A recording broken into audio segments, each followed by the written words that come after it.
Author and collector Jack Condon is an ordinary guy, with one extraordinary exception. Let me take this opportunity to welcome you to the Charlie's Angels Collectibles Room. Come on in.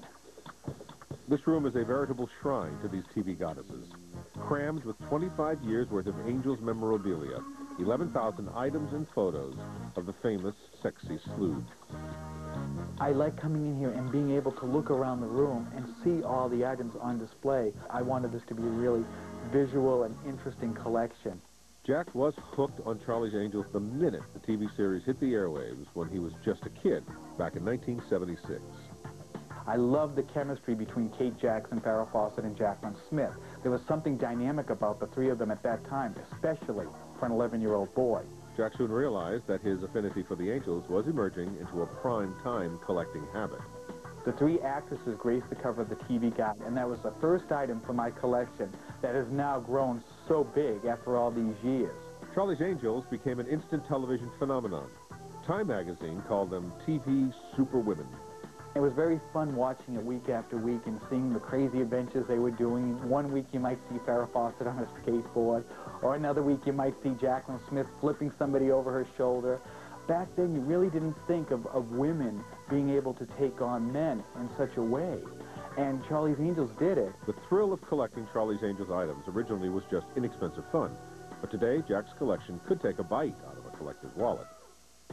It's amazing to me to spend $2.99 on a lunchbox, where it could be valued today anywhere up to $100, maybe more, depending on the condition of the lunchbox. I'm happy to say no sandwich has ever touched my lunchbox. Jack was a determined teenager.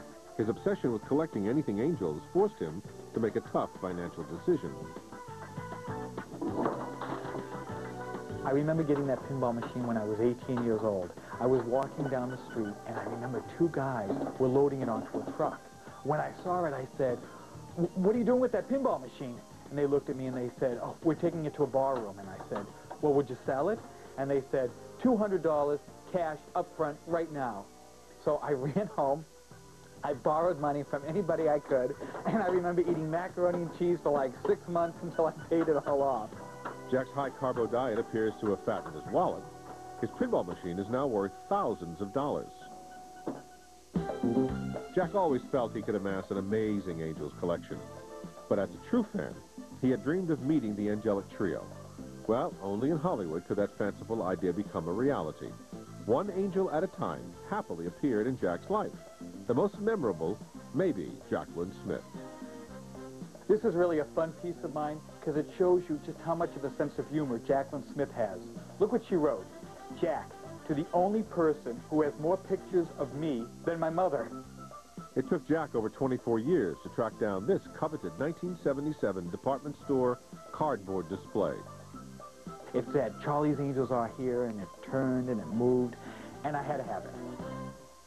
Jack's obsessive collecting has arguably made him an expert in all things Charlie's Angels, a knowledge that Jack has parlayed into a tasteful tome called the Charlie's Angels Casebook, the definitive study of the popular 1970s television series. To me, to really give that back to the fans of the show as well, that makes it all special. Jack gives credit to Farrah Fawcett for not only heating up the TV series, but the collectible market as well. After the show made its debut on ABC, Farrah Fawcett became such a phenomenon. A lot of it had to do with her now famous swimsuit poster. That poster sold over 8 million copies. Farrah's face soon ended up on everything, including beanbag chairs and even pillowcases. That Farrah poster, I think, really showed what the all-American girl for that time could look like. There was never really an image like Farrah at that time for television. I mean, everybody, of course, remembers Marilyn Monroe, but she was, for that 1 year, as popular as Marilyn Monroe was in her heyday. Now, having met his goal of building the largest Angels collection ever recorded, Jack could call it quits. But of the 3 different pillowcases of Farrah that exist, Jack has only 2, and this leaves him sleepless in Hollywood. So why can't he put his collecting to rest? I always found over the years that men love to collect. They love to recapture their youth. I mean, nowadays you'll still see grown men in a store looking at the Hot Wheels and Star Wars section, Well, Charlie's Angels was definitely my youth, and one that I still love to collect today.